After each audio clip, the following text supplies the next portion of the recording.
Bonjour, everybody. Hello. Bonjour. Hello, and welcome to the multilingual version of my music here on a Friday afternoon. Now, look, it's 4 o'clock.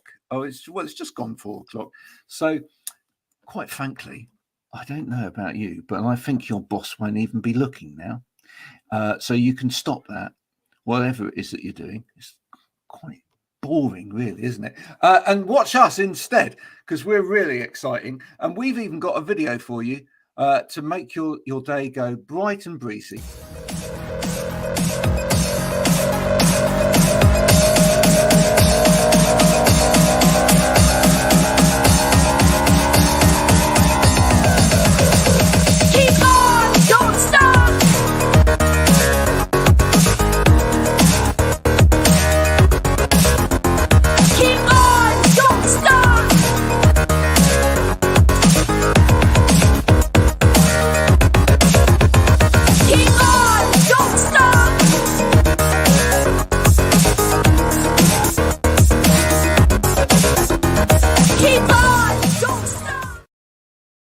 Now, my guest this afternoon may have actually recognised various parts of that video.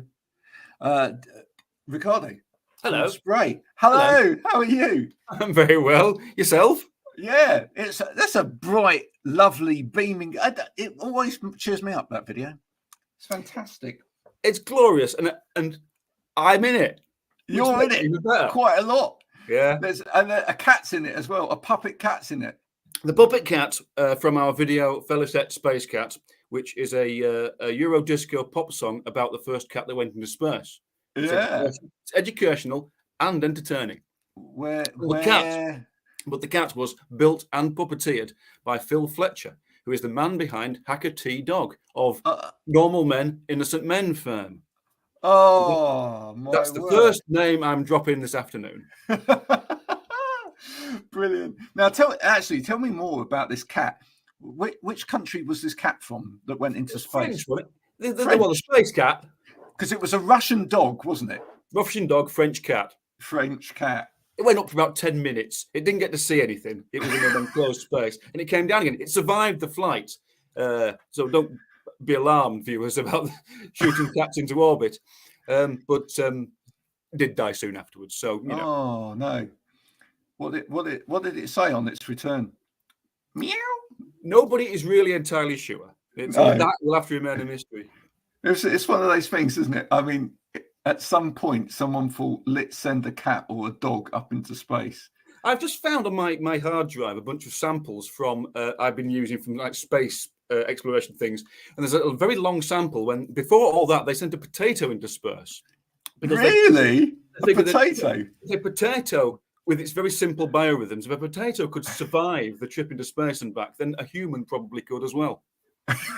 Of course, because, the genetic makeup of a potato and the human are very, very similar. I'm 95% spud, quite frankly. Are you? You're 95% potato.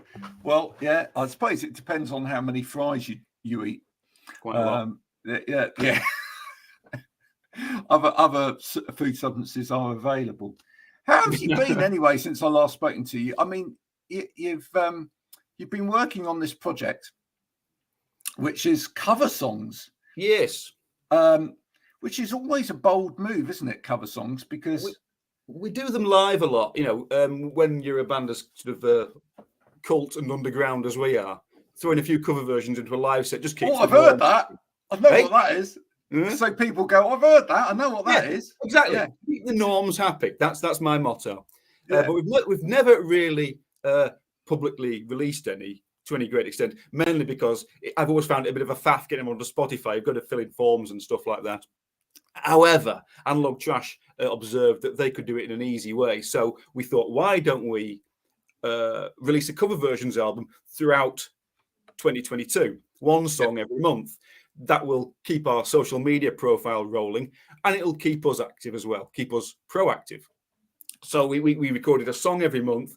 At the end of the year, all 12 songs were collated together into this full album, Songs Already Sung, which you can find on Spotify. I have to say, there's some of my all-time favourite songs on there as well. No way, really? Yeah, I didn't know you were a fan of Chas and Dave. Oh, I am absolutely massive fan of Chas and Dave. Why? Who doesn't love Chas and Dave? I think there's nothing wrong with Chas and Dave.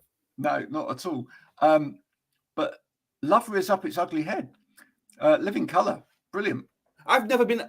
I've nothing against the song. I've never been a fan of it, but it's always been one of Jenny's favourites. Jennifer, my sister, the Spray singer, who isn't here today.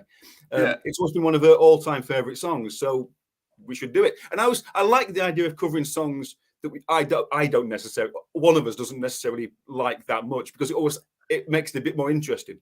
And the fact that Jennifer performing it because she loves it, and me creating an instrumental that's a little bit different, made it a more inventive way, I think, of doing a cover version. Now, that song, I went to see Living Colour play that live back in the 90s. In the day. Back in the day. And the drummer had a pyramid over the drum kit. Mm-hmm. Yeah, so the drums were suspended within a pyramid. So I'm hoping that when you play that live, you've got a drum machine suspended in a pyramid. I'll see what I can do. I've got the drum machine here somewhere. There's a drum machine around me somewhere, and I can't imagine a pyramid will be too difficult to make. No, that would be amazing, wouldn't it? Triangles. A little nod. I'm on board. Yeah. Which is your favourite out of all of those cover versions? The first one we did was The Rubber Band Man by the Detroit Spinners. And it's not, Detroit Spinners aren't a band I particularly have any affinity to, but I've always loved that song. It's one of those songs, it's more pop than you think it is. Yeah. And so when we did it, it turned out really great. And I was really pleased with that. And it kickstarted the whole project. And it inspired me that we could actually do it successfully throughout the year. I think it's a great song. It's got a cracking, pulsy beat to it, hasn't it? It's got great chords, these dramatic descending pop chords that you don't often find in a lot of sort of R&B soul music, and that's why I've always that's my kind of music. Big pronounced chords that have been outlined in a Sharpie. Now, a Sharpie. Now I don't know about you, but as soon as I read a title like Rubber Band Man, then suddenly my head goes, "What other songs do I know with the rubber banding?" Mm-hmm. Yeah, Rubber Band Man by Yellow, of course. Rubber Band Man by Yellow, and then there's Kate Bush, Rubber Band Girl, and then so they go together well. Mm. And then the only other one that I know is Telephone and a Rubber Band by Penguin Cafe Orchestra. Oh yes, yeah, I remember that. Yes, which literally has the sound of a rubber band and a telephone going all the way through it. Brilliant. Well, are you suggesting a mashup of all those four songs? I'm suggesting maybe at some stage someone puts together maybe a Spotify playlist of just rubber band songs. That would be fantastic, which Rubber Band Man can feature on. That's a very good idea. I'm sure there's more out there that we haven't thought of. So this could be an infinite playlist of rubber songs. A challenge to anyone that's watching this at any point over the weekend. Please put together a Spotify playlist with the Rubber Band Man in and any other songs that have got rubber band in them. I'm excited. Who is it makes rubber bands? Is it Rubber Band? Is that who it's actually called? Isn't it actually a name? There's a big conspiracy. It's big rubber band. It's there's only one company out there. They've eliminated all competitors. But maybe we could get them to sponsor it. That would be great. We found a commercial niche in 2023, which is getting rubber band companies to sponsor rubber band playlists on Spotify. It'd be fantastic. It'd be a fantastic opportunity. So you've got to have a hobby. Yeah, you certainly do. So, I mean, in terms of this, will this go to physical release at some point? I hope so. The way we've done this has been so sort of chaotic and absurd over the year that it's come out piecemeal, and now it's on Spotify. And also it's got in the way of us promoting our previous album. We thought doing the cover versions every month would be an ideal way of plugging the album of the original songs that we put out in 2021. You've now got to go back and do that. All it did, it just distracted us from doing that. So I've got this idea that we'll do like a double CD of the original album and the covers together or something like that. Oh, clever, yeah. But I want to get it out on physical release somehow. Yeah. soon. Perhaps you need to do a live album to go with it. Yeah, it's a lot of effort doing a live Isn't album. it? Isn't it? Yeah, terrible idea. You're going to talk to a sound engineer and things like that. Perhaps you could do a minimalist album at some point. You know, it's just like here's all of our songs played on the triangle or something like that. Well, yeah, the tambourine, as in Mr. Tambourine Man by Bob Dylan. Another set of things. Are you writing new material as well? Have you been writing new material through this, or not really? We've made a start. There's always things bubbling around, and there's always things that I'm waiting to get from Jenny. Jenny's got a vocal studio at hers. I've got the mixing studio here, and I'm constantly just sitting waiting for her to transfer me some vocals or something like that. So I think we've possibly overdone it the past couple of years by releasing things. So we might calm down the releases a bit this year and just hold it back a bit. But there are a couple of good ideas on the boil. And if one of these good ideas turns out to be as good idea as I think it's going to be, then we'll definitely just release it anyway. And to hell with the consequences. Now, by a sudden twist of fate, because of Ukraine winning the Eurovision last year, and that meant that Liverpool are actually hosting the Eurovision this year. Do you think you're going to manage to get yourself a speaking gig on any radio station, actually comparing the Eurovision? I mean, I am doing everything I can in my power to make people aware that I am the man who wrote the song that came 19th in 2006.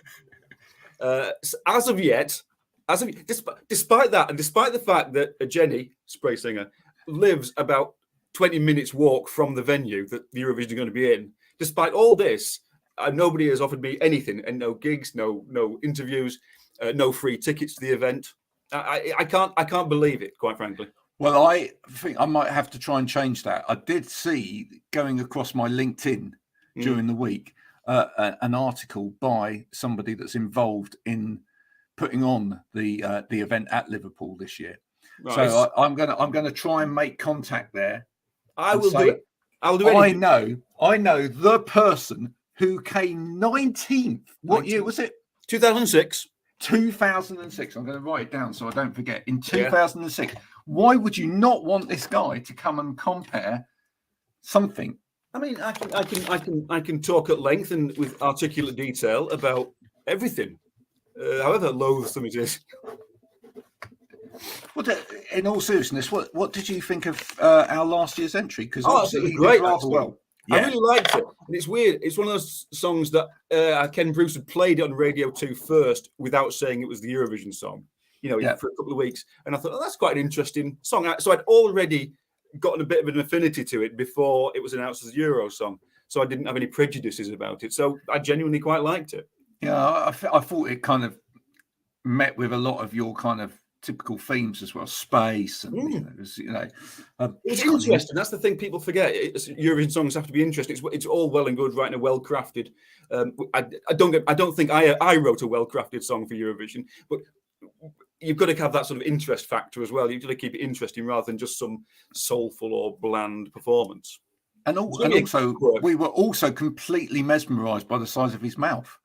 I mean, it's just ginormous, isn't it? I mean, it's almost like we were sitting there listening to him thinking, I bet you can get 2 Big Macs in there. Go on, Sam. Show us. It's an amazing voice, but it's just like that mouth. It's just like, it's like is it a boa constrictor where they unleash their jaw they detach their jaws to swallow cats? Yeah, it's like that. There's a lot of promotional gimmicks they could have gone with to get him a bit of exposure, isn't there? Now I think about it. No, absolutely. Well, I think he did quite well for himself, and then he got a gig on Gogglebox afterwards as well, which is great for anybody really as well, with Scott Mills of all people. Obviously completely friends. I mean, that's not put together at all, that show. But yeah, I mean, in terms of what you're listening to at the moment and what's out there, do you think 2023 is a good year for music so far? I don't know. That's my general. Are you not listening to too much or not? I find myself on Spotify playlists all the time. I just put Spotify in the car, and so I don't have to change things. Just put playlists on. So I like a lot of things without ever finding out what they actually are. Ah. I still like Eva Max a great deal. There's a current pop star that I can reference just to show I do have my finger on the cutting edge. But I don't know. Six music in the car, and they're always eulogising about some mediocrity. So I put Radio 1 on, and the songs are all quite good, but I never know who they are because I never. But that's a radio station that, unless you've actually done the dab button thing, so that actually it shows you who's playing last or whatever. They quite often don't back announce their songs. No. So it's like, we've played that, and now we're playing this. Okay, tell us who it is. I apologise. I can't give you my top tips for music for the year because I don't know. But I'll slag something off on Twitter. Follow me on Twitter, Ricardo Autobahn. This is pretty good. Oh, I like the look of that. Yeah. That's the new Gorillaz. Is it? Oh, now, listening to Ken Bruce's last show this morning, he did play the new track from the new Gorillaz, and I really rather liked it as well, which surprised me. Yeah, I'm quite surprised. I thought they've been in a little bit of a wilderness for a while, but they seem to have come back really strong on this album. It's just kind of he seems to have found his groove again. He seems to be having fun now. That's it. Yes, that's the important thing, isn't it? I mean, is it 20 years the Gorillaz have been making albums or so? And then you always think if somebody's, you never expect people after 20 years to be coming back with exciting, inspiring stuff. And when they do, it's almost extra fun, extra bonus. Yeah, you wonder what's happened. Yes. Maybe I don't know. Maybe he just had a new swimming pool installed or something like that, and it just happened. It's the sort of post-COVID glee that we survived a pandemic. Here's a great album. Yeah, here we are. We're back out. Everybody's been down the pub. Fantastic. We're going to make a great album this year. Yeah. What? I always think this about the Pet Shop Boys as well, because I remember back in 1991 or something, they were having a bit of a dip, and I thought that's it for the Pet Shop Boys. We'll never. They're past it now. They'll just disappear gradually. And to find them 30 years later still making fantastic albums is surprising and thrilling. And it's unexpected. And the fact that Chris Lowe has had to stay with that expression on his face for that many years. Yeah. It's the curse of the pop image. But however, I went to see them in Edinburgh on New Year's Eve, and they played the Pet Shop Boys. Sorry? Well, they played a fantastic show, and the very last song was Being Boring. And right at the end, they moved to this sort of calm down, chill out section, just as the end of the show and being boring. And after 2 hours of perfection, Chris played the wrong chord. And instead of furiously stomping off, Neil made fun of him. Chris laughed and did a little paradiddle on the keyboard. Oh, it was they broke. That's worth the ticket money in itself. They broke character, and it was marvelous. That is brilliant. That is absolutely brilliant. That's honestly worth the ticket money. I thought so. Yeah. Whatever. Yeah. That's the way to do it. Just show that you've got a human side right at the end there, and make everyone realise this is a show. This is a show. We've put this on professionally. I look miserable for 30 years. I actually, inside, I'm deeply interesting and excited. Everybody says he's a lovely fella in real life, very cheerful and jolly. Yeah, I've never met him, but everybody always says, he's the funniest man you'll meet. Well, then you see, that's what it is. What he does is he comes on, he does this for a couple of hours or whatever, and he does that in videos and photo shoots, and then he's off like, whoa, I'm on. Yeah, sorry, I almost broke into the Venga Boys then. Remember them, folks? Oh yeah, God, I remember the Venga Boys. Yeah. Oh my goodness, that's the kind of thing. Usually, once upon a time on a Friday evening, that was the kind of thing that was broken out, wasn't it? You get your Venga Boys, you get your Wigfields, you get your and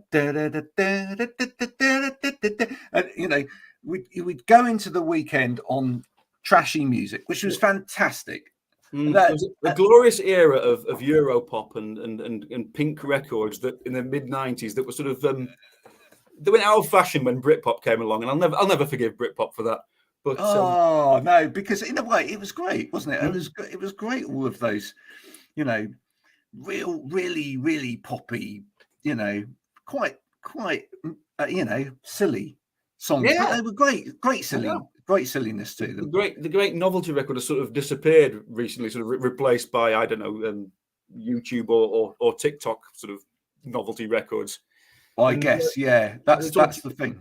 It's all transmuted over to that kind of thing. So the charts, for what they are these days, are very serious and very never filled with. What are the charts these days? I don't think anybody really understands the charts. I occasionally look at it. Oh, I did have a Christmas hit with a band with a rude name that I can't mention, and then a song with a rude title that I can't mention. But if you look at the Christmas chart, the record that was number 7, I was involved partly in that. So I did look at the charts that week, but Christmas charts are bizarre because they're all full of records that you actually recognise from the old days.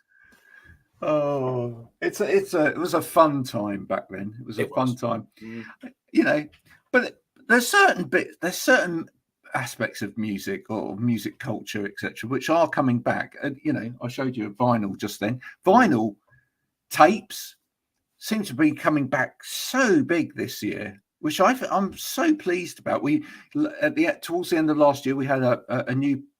Although it's only on a small scale, we had a new pressing plant open in Manchester, in the UK, which was necessary because of ABBA and Adele and certain other people nicking all of the pressing facilities everywhere else in the world.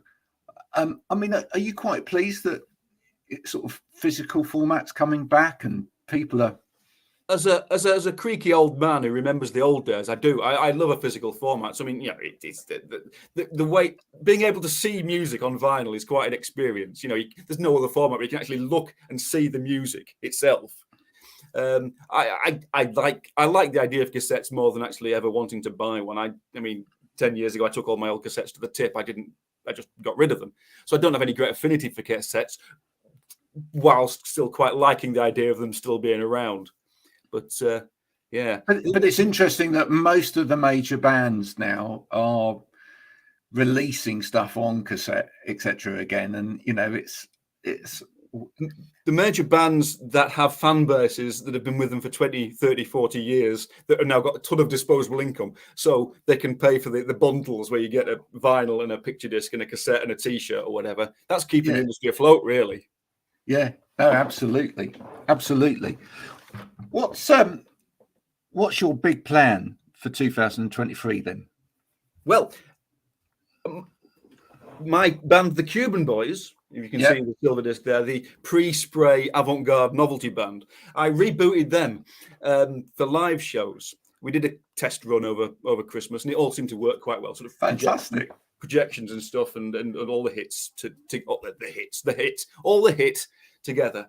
So the idea is to reboot the hit and then the hit again. It's 45 minutes of hamster dance non-stop. It's the most awful experience you'll ever have. The plan is to tour that this year. I've pitched to all the festivals, and my biography pitch was so over the top. If I don't get any bookings, I'll be very disappointed. I would book myself if I read the bio I'd written to pitch to festivals. It's that fantastic. But that's the plan. Use the Cuban Boys as a battering ram to kick down the doors of the industry again. And remind me, what year was that? It was this is the problem I always have with the Cuban Boys, because it was Christmas 1999. We went in the charts on Christmas 99. So we're neither a 90s band or a noughties band. So consequently, we don't get played on the 90s stations. We don't get played on the naughty stations. I mean, whether they would or not otherwise, I don't know. But we were sort of forgotten because we're in that sort of no man's land of Christmas. Yeah, well. But there is a 90s festival this year. Yes. I just wonder whether you can just slide in the back of that, go, we are the last bastion of the 90s. That's the pitch. I have several great claims to be the last bastion in the 90s. We filmed the Top of the Pops appearance, which never got shown ultimately because it was on the Christmas episode and we weren't number one. But we filmed it and we were the last people to film a Top of the Pops appearance at BBC Elstree in the 20th century. DC. And the other thing is, we were the last song that John Peel played in the 20th century as well. So we've got a fair bit of pitching to do after this. So I'm gonna try and get you some kind of gig. I'll do everything. I'll do everything and anything. That's brilliant. And then I really think that we should pitch for the 90s festival, and you should very definitely be involved in that, and you should be the last band on. I agree. You were the last band of the 90s. That is the last band of the 90s. That is such a good way of describing it. I don't know why I haven't thought of that. That's going to go on the posters. That's got to be it, isn't it? That's got to be the pitch. That's a really good pitch. The Cuban Boys, the last band of the 90s. Yeah. Brilliant. I love it. And then you could say to people, well, look, hang on, you've got them from the 90s. You know who you haven't got? The last band of the 90s. Yeah. The last band of the 90s. Last band of the 90s. It's a good song title as well, actually. Isn't it? That could be a spray song. Do you know what? I think you should do it. I think you should write the last band of the 90s as a song. I'll do it. That's it. Look, I'll send you over. I'll send you over some ideas. There you go. Sending them over. Right. That's gone in. That will be a hit, folks. A smash hit. A smash chart hit on the parade. And what we can I think we can expand on it as well. I think we could expand on it so it's like we could get people that were born at the end of the 90s, and we can have T-shirts, and we can go, I was one of the last children of the 90s, or I was, I'm the last. People could have their name on it. I'm the last Derek Diller of the 90s. Yeah, and it becomes like a cult. And it just gets bigger and bigger. It's a marvelous thing, isn't it? Creativity. It's a really good idea. Really good idea. It is. I'm excited. I'm always excited, my friend. It's everybody else that has to worry. It's all. Listen, you know what? It's absolutely always an absolute pleasure talking to you. Oh, stop!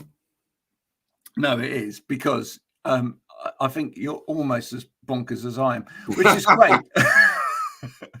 which is fantastic, and you always have the best paraphernalia in the background as well. I've just got my dirty washing, but you've got a collection of background imagery. Background imagery mind from alert. Yeah, and it's always is it fun? It looks like Thunderbirds, but it's not, is it? We've got a Devo action figure. Devo. There he is. Next to that is the Lancashire Hot Pots action figure. The Lancashire Hot Pots, the comedy folk band that I occasionally work with. Here's the Devo. There he is. Hello. There he is. Yeah. Dropping that bass note.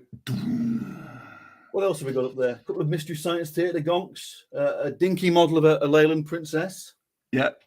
We've got a Simon Groom single. Simon Groom from Blue Peter. He made a single in the 90s. It was absolutely terrible, so I bought it. I think it's fantastic. Yeah. The other thing that I think we should say before we go today is, and this is our serious pitch to anybody that's out there, I think it is about time that we brought back Tiswas. And yeah, I think Ricardo and I are absolutely perfect for Tiswas. So I think if anybody, if anybody would like to resurrect Tiswas as an idea on TV, we'll be there. I don't know why we haven't been asked already, quite frankly. Now you mention it. It's disgusting. In fact, if it doesn't happen, we're just going to make it happen. We could actually bring back Tiswas. I'm sure we can find some foam and some plates, dress up as the Phantom Flan Flinger.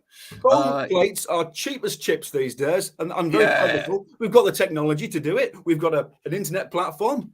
Yeah, I'm in. Let's do it. And Lenny Henry, you're still out there. We can get you back in. You can read the news. as Trevor McDonagh. My good friend Phil, who I mentioned at the start of this interview, the man behind Hacker T Dog, he met Lenny Henry yesterday because he was in the BBC to do a thing for World Book Day, so they did a little piece with him. So essentially, I know Lenny Henry is what I'm saying. That's what I'm really saying. Yeah, it's 6 degrees of separation. Yeah, or maybe more. It depends. It depends how big your protractor is. Oh, Mrs. Yeah. Whoa. Now listen. Back to a serious note. If people would like to listen to the covers album, which is not called the covers album because that's a really it was called Untitled Covers Project throughout 2022 as we were releasing the songs sequentially month by month, and it eventually ended up being called Songs Already Sung, which is it's effectively that's what they are. It's a sensible title that does what it says. That's Ron Seal for you. Yeah, it does what it says on the tin, and it really does in this case. These songs have been sung before by somebody, and now they're singing them.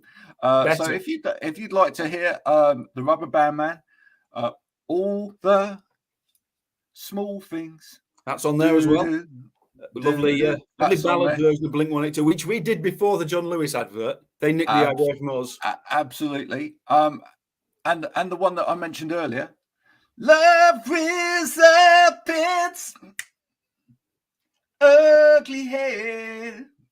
That's on there. Are you pitching yourself for the next volume of the covers album? Because, absolutely. Yeah, absolutely. I was made for loving you. That's what I want. There's I'm not actually just talking to Richard here. I'm reading the title. He is viewers, but also he's referring to the techno cover of Kiss that is on the album. Yeah, absolutely. 74, 75. That's 75.